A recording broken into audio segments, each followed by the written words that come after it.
We are going to play the game Math DIY. What you'll need are these 10 frame cards. You need a plus, minus, and multiplication cards, and this little paper that came in your kit.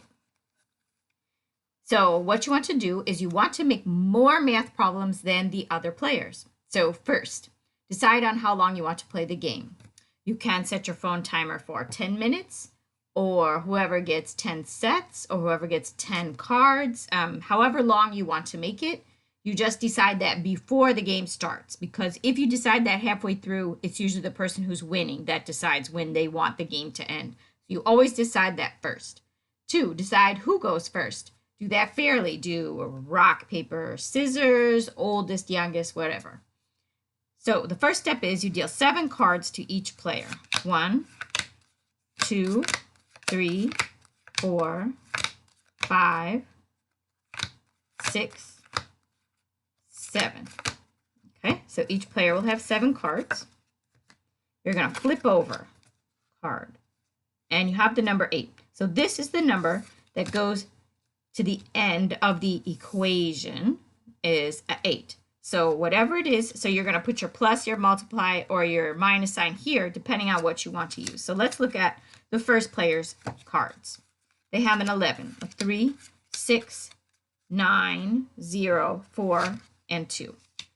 So let's see how we can make the number 8 by adding, subtracting, or multiplying. So I see a multiplication one right here. 4 times 2. So 4 times 2 is 8. So these 2 cards are now this player's for their points. Okay. So now I'm going to take this back out. I'm going to see if there's anything else that I can do with this hand that I have right here to make 8.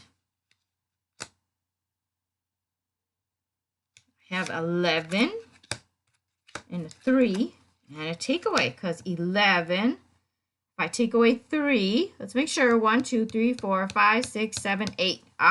So that's why these 10 cards are good, because you can also use them to kind of count very easily. So these 2 cards are points. Is there anything else I can do? A 6, a 9, and a 0? No. So I'm done. But the 8 stays here. This does not become anybody's points. Now I'm going to take 4 more cards for this hand. 1, 2, 3, 4. So that I have 7 for my next turn. Now the other person is going to go. Let's see what they have in their hand to make 8. Well, I'm going to go with the easy one that I see right away. I see 8 and 0. 8 take away 0 is 8. So here's a point. Okay, anything else make 8? Let's see. Ooh, 11 take away 3. But see, I don't have to stay with this. I could change this. I can change this in my turn. It doesn't matter. This doesn't have to stay minus because my last one. So 11 take away 3 is 8. Another set. And I think that I am done with this hand. So you just keep playing like that until you get to whatever you decided was 10 minutes or 10 sets or 10 individual cards, however you decided that you wanted to end the game.